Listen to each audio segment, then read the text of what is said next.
patrons et financiers, milliardaires et évadés fiscaux, amis nantis. Dans l'hiver rigoureux de la crise économique, la chasse aux riches est ouverte. C'est pourquoi les puissants de notre pays ont fait appel à moi, Stéphane Bern. Ma mission, vous rendre sympathique aux yeux de la populace en haillons. 6 jours d'un séminaire inédit, clandestin et strictement interdit aux pauvres, organisé ici, dans mon manoir. 6 jours de formation intensive, durant lesquels je vous enseignerai comment continuer à mener grand train tout en ayant l'air, vous aussi, de vous serrer la ceinture. La devise, désormais, compagnon de fortune, sois riche et tais-toi.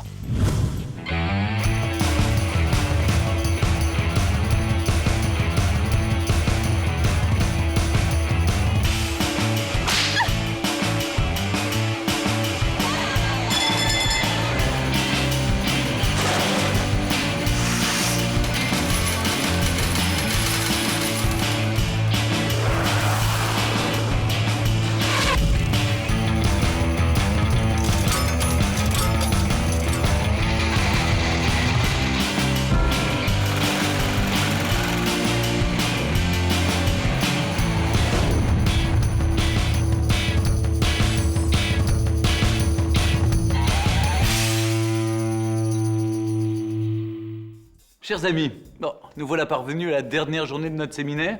J'espère que nous aurons la joie de nous revoir dès la saison prochaine. Il faut dire qu'il y a tellement d'autres sujets à aborder. Bon, en attendant, j'espère que vous aurez appris des choses et surtout que vous saurez les mettre en pratique.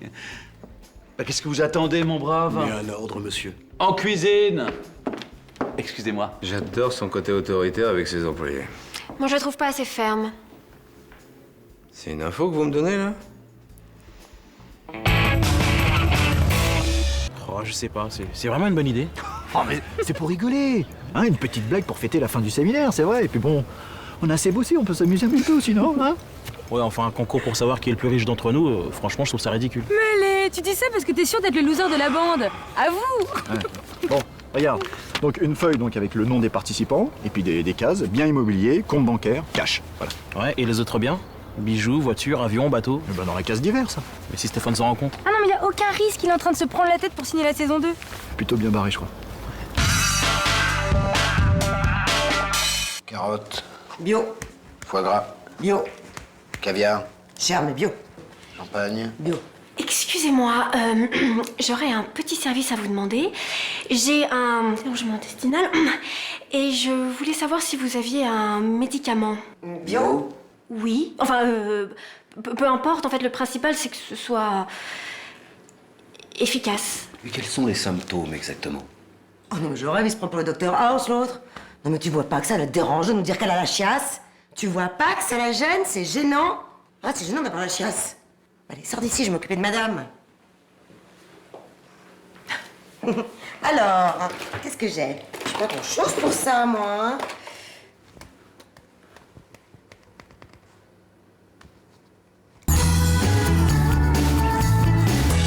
J'ai lu la dernière enquête mensuelle de conjoncture auprès des ménages, vous savez, le sondage qui nous dit si oui ou non les pauvres ont le moral. Ces gens sont d'un pessimisme, chaque fois ça me fout le cafard. Le cafard. Leur pouvoir d'achat, leur capacité à épargner, leur avenir professionnel. Ils voient tout en noir. Du coup, moi aussi, je me mets à voir le bourdon. Je sais bien que moi, avec mes 4 mandats et ma retraite chapeau, j'ai pas vraiment à m'en refaire, mais je sais pas, c'est plus fort que moi, chaque fois, ça me fout les boules. Ils sont déprimants, je vous jure. À la question, dans la situation actuelle, pensez-vous que les gens aient intérêt à faire des achats importants? 82% ont répondu oui, une corde ou un flingue. Une corde ou un flingue? Pensez-vous réussir à mettre de l'argent de côté au cours des 12 prochains mois? 96% ont répondu les 12 prochains mois, je les verrai pas parce que je me serais servi de la corde ou du flingue. De la corde ou du flingue? Dans la situation économique actuelle, pensez-vous que ce soit le bon moment pour épargner? 68% ont répondu. T'as pas plus con comme question? Véridique, Stéphane. Véridique.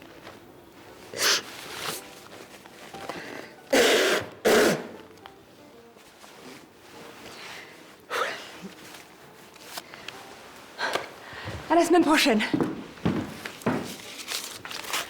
Contraire du yin en 4 lettres.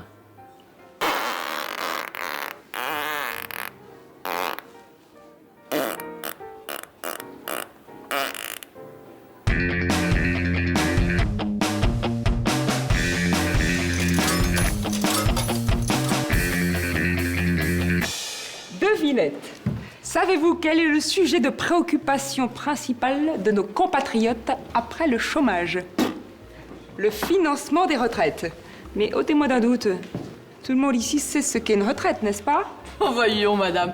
Mon mari, mes enfants et moi-même en effectuons une chaque année à l'abbaye de Saint-Sauveur-le-Vicomte. Bon, enfin, j'ignorais que cela passionnait les gueux à ce point.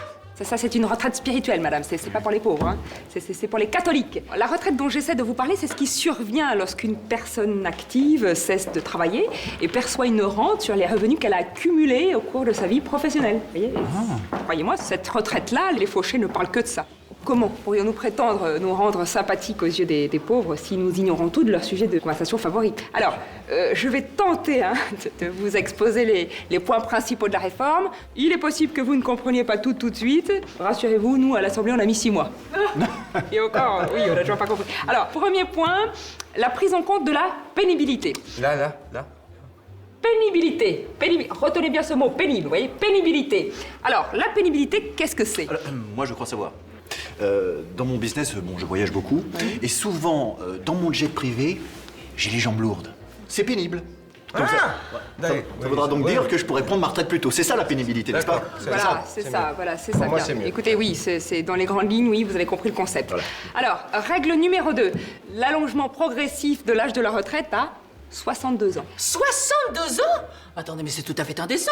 C'est précisément ce que disent les syndicats.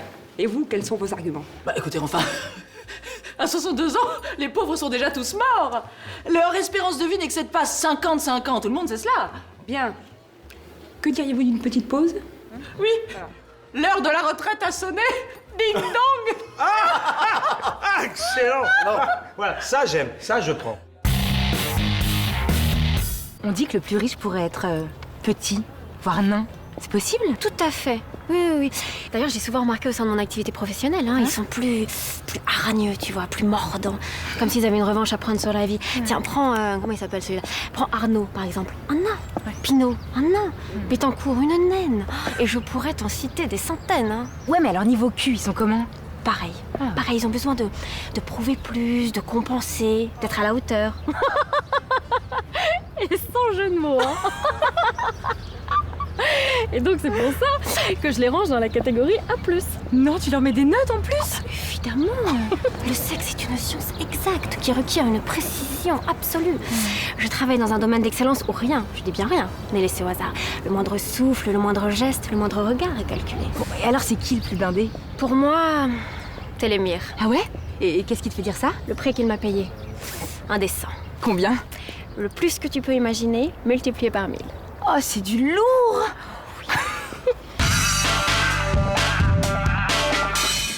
Alors, tu dois être largement en tête, non? Ah, bah, d'après mes renseignements, il y aurait plus riche que vous parmi nous. Quoi?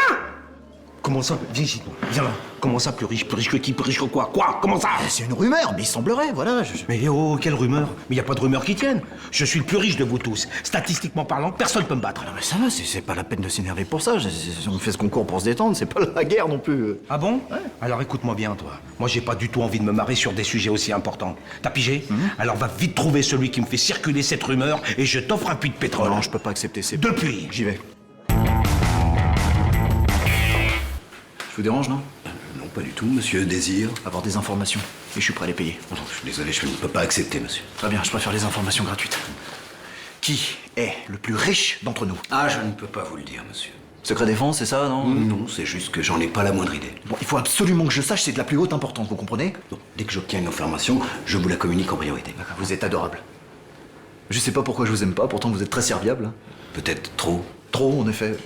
C'est fou comme je vous aime pas. Mais vous non plus, je vous aime pas.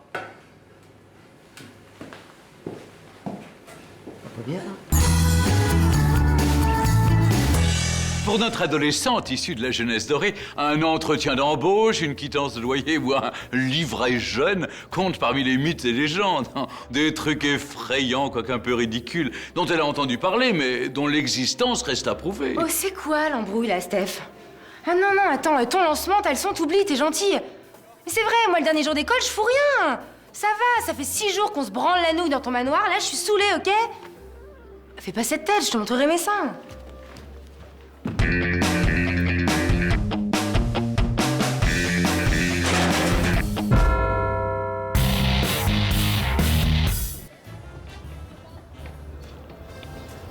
C'est dingue. De toutes les monnaies, celle qui se casse le plus vite la gueule, bah c'est l'euro. Ah, ça sert à rien de faire ça pour m'influencer. J'ai juste un doute sur un des invités qui, je pense, est plus riche que vous, c'est tout. Quoi Il y en a un plus riche que moi ici? Attends, alors t'es gentil, si tu veux, on parie. Hein. Tiens, un avion, un A380. Qu'est-ce que vous voulez que je fasse d'un A380? J'ai déjà gagné depuis de pétrole. Oui, alors déjà, tu l'as pas encore gagné, puis surtout, t'en feras ce que tu veux. Tu dois vraiment être blindé pour parier un A380, toi. Hein? Le plus blindé, je me tue à te le dire. D'accord. Je peux essayer. Hein. Non. Oh, puis tiens, allez, Emma, va t'acheter une montre.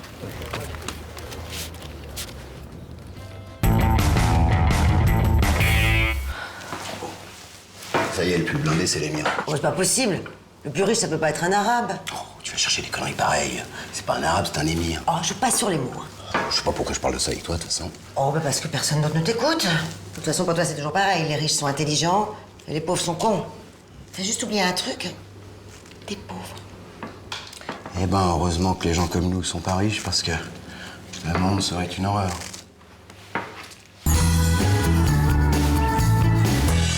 Quand les riches se font la guerre, ce sont les pauvres qui meurent. S'il est indiscutable qu'il est un auteur de gauche, Sartre n'en a pas pour autant écrit que des conneries. Des siècles durant, en effet, la guerre a été l'instrument privilégié de l'éradication du pauvre par le riche, comme l'acide borique est celui de l'extermination du cafard par le désinsectiseur. Seulement voilà, de nos jours, il n'est plus si aisé de faire du miséreux de la chair à canon. Et trop peu de nations sont aussi habiles que l'armée américaine, dont les troufions, destinés à passer l'arme à gauche dans des grottes afghanes, sont prioritairement recrutés dans les quartiers défavorisés des cités états-uniennes. Ah, heureusement, nous, Français, avons mis au point une arme de destruction massive plus redoutable encore qu'une mine antipersonnelle ou qu'un album de Christophe Maé. Le scandale sanitaire. Oh, bien entendu, ça ne remplacera jamais un bon vieux champ de bataille. Mais ça fait tout de même de jolis dégâts. La guerre de l'amiante, gagnée par de valeureux industriels parfaitement conscients de sa toxicité, mais qui, pendant un siècle, ont courageusement tenu leur position pour éviter qu'on en interdise l'usage. 35 000 pouilleux déjà trucidés, et jusqu'à 100 000 d'ici 2030. La campagne de 2003 menée en pleine canicule, moins rentable pour l'industrie pharmaceutique que la campagne de 2009, menée en pleine grippa, mais plus meurtrière que la campagne de 1991, menée en pleine épidémie du sida, car sans contaminer, jamais ne voudra s'en verser. 15 000 crasseux oxy, des vétérans qui plus est. Je ne vous parle même pas de l'offensive actuellement lancée par l'industrie agroalimentaire contre la santé des plus démunis. La malbouffe, directement responsable de 40% de tous les cancers. C'est plus une offensive, ça, c'est un génocide. Vous le voyez, soldats, bientôt le pauvre ne sera plus qu'un mauvais souvenir.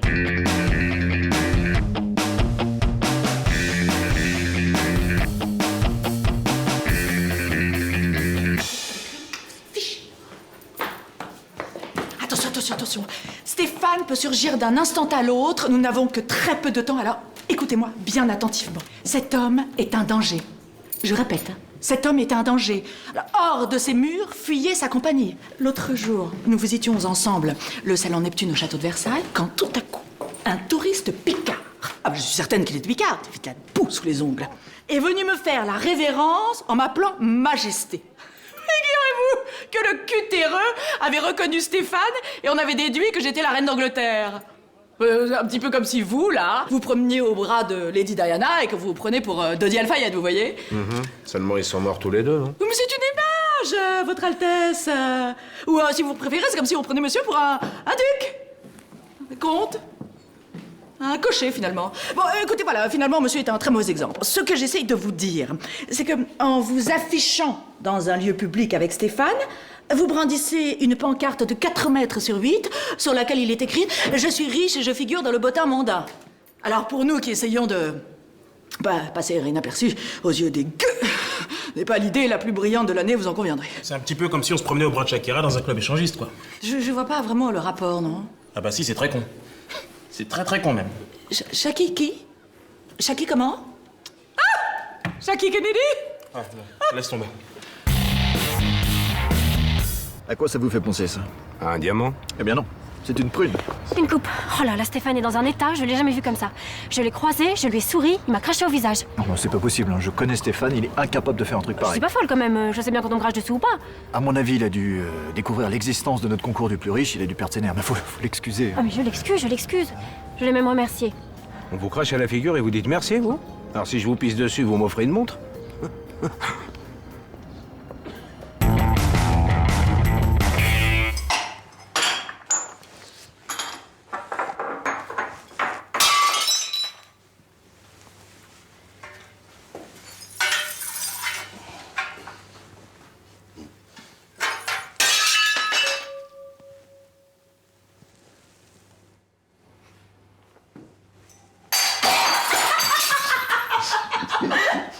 Finalement, on se marre bien, tous les deux. Ouais, il faudrait qu'on pense à baiser ensemble, un de ces quatre. Ah ouais, c'est pas con. Enfin, quand je dis un de ces quatre, ça pourrait être tout de suite. Ah ouais, c'est pas con du tout. Oh, je sens que je vais éclater de rire quand je vais te voir à poil, toi. Je vais t'éclater tout court. Oh, tu sais pas la femme, toi, tu sais. Je vais te fourrer. Avant de devenir l'un des hommes d'affaires les plus influents du pays, notre grand patron a longtemps caressé l'idée de faire carrière comme ornithologue. Sa passion dévorante pour le vautour, son oiseau fétiche... Stéphane, je peux te parler, c'est hyper urgent. Bah, vous voyez donc pas que je suis en plein lancement? Bon, qu'est-ce que tu penses de mes seins? C'est si urgent que ça? Bah... Ah oui, vraiment. Coupez, coupez.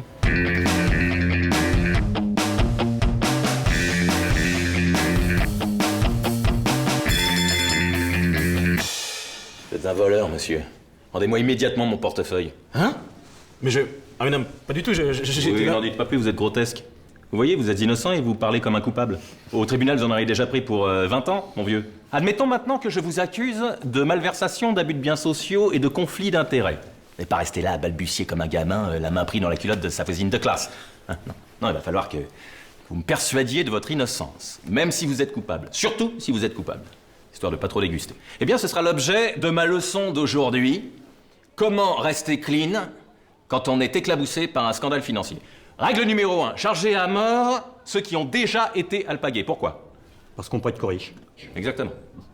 Injustement accusé d'avoir volé de l'argent à un investisseur, mettez tout sur le dos de Madoff. Ah non, Bernard, il en a pris pour 150 ans quand même, alors 15 ans de plus. Franchement, pour lui, ça change quoi? Supposons que moi, je suis mêlé, malencontreusement, à une histoire de compagnie pétrolière écran sur fond de corruption.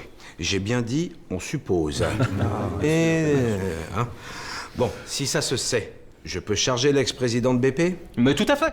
Mais c'est même recommandé. À chacun son bouc émissaire. Tenez, pour les banquiers, les traders, c'est quoi? C'est qui? Cariel? Exactement. Règle numéro 2. Si la règle numéro 1 s'est avérée inefficace et que vous vous sentez plus près de la cellule que de la suite junior, eh bien, il est temps de chercher les circonstances atténuantes. Première circonstance atténuante, vous avez eu une enfance de merde. Ah oui, j'ai été abandonné dans la forêt, j'ai été élevé par des loups et je me nourrissais d'écureuils morts. Oui, mais n'en faites pas trop quand même. Enfin, je fais pas trop, je parle de mon enfance là. Autant pour moi. Deuxième circonstance atténuante, l'argent rend fou. Plaider la folie, ça marche magnifiquement. Mon propre frère est interné depuis 7 ans pour une sombre affaire de corruption. Il en bave, mais il n'a jamais remboursé sa dette à l'État. Quel courage. Monsieur de famille. Troisième et dernière circonstance atténuante, la peur d'être volé. Vous avez caché une grosse partie de votre fortune au fisc, certes, mais c'est par peur. Peur d'être volé, peur d'apparaître dans le classement des familles les plus riches de France, peur d'attiser la haine, la convoitise. C'est vrai, quand on y pense, ça fait peur. Hein. Oui, ça marchera toujours, la peur. Ah, bah c'est marrant, il n'y en a plus pour vous. J'arrive. Mais depuis quand faites-vous le service, votre Altesse? Depuis que les employés fournissent comme des bêtes dans la cuisine. Le plus riche d'entre nous fait le service. Eh ben moi je dis, vive la France. Vive la France! Vive la France. Je déconne là. Mais qu'est-ce qui se passe ici, grand Dieu? Mais j'ai l'impression que vous forniquiez. Vite, nettoyez-moi ce manoir de fond en comble. Les vrais propriétaires rentrent ce soir. Taisez-vous, Berne. Et asseyez-vous, là, vous parlez. Mais comment vous m'avez appelé, mon brave? Asseyez-vous! Asseyez-vous. Bah qu'est-ce que c'est que ça? Un acte de propriété. Les propriétaires de ce manoir, vous les avez devant vous. Inutile de vous préciser que mon mari et moi-même sommes les commanditaires de ce séminaire. Je dois dire que vous avez été parfait. Et ma foi, nous avons fait des pauvres très convaincants, non? Même seuls, nous avons continué à jouer notre rôle. Ne prenez pas comme ça, Berne. Si vous saviez comment on s'emmerde quand on est riche, faut bien s'y distraire de temps en temps. Voilà pour votre peine. Mais à la réflexion, je ne suis pas persuadé que de faire de vous un homme riche soit un service à vous rendre. Oh, mais si, mais si. Excusez-moi, j'oubliais. Vous m'avez giflé il y a 3 jours. Vous n'auriez pas dû. J'avais pas le choix. Non, c'est vrai, on veut bien s'amuser, mais tout de même, il y a des limites. Bon, vous savez ce qu'il vous reste à faire, n'est-ce pas? Sois riche. Et tais-toi. «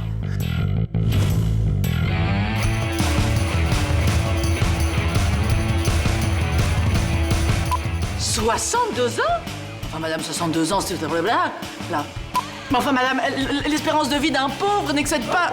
Oh, mais merde, je sais pas qu'est-ce que je dis, là. 62 ans? Mais c'est tout à fait indécent. Enfin, madame... La peur d'être volé.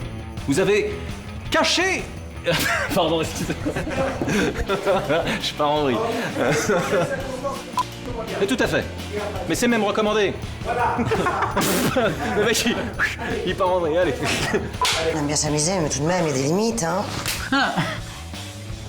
Bon, vous savez ce qu'il vous reste à faire maintenant? Ah! Alors, je dois être largement en tête, non? Statistiquement parlant, personne peut me battre. Mais c'est... Excuse-moi.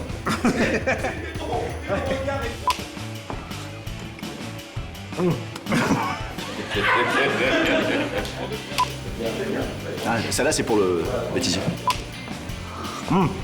Attends. Les grosses pintades. Ah, j'ai compris, les grosses pintades. On est un peu pintade.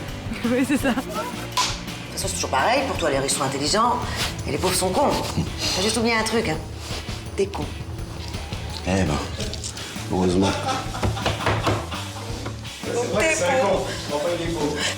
Ah, si, je sais. Il y a une chorégraphie. Oui, c'est ça. Ça fait... Oui, je le sais. Un truc comme ça. C'est ça. Un petit peu tribal. Oui.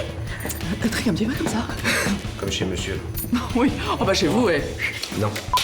Contraire du yin en 4 lettres.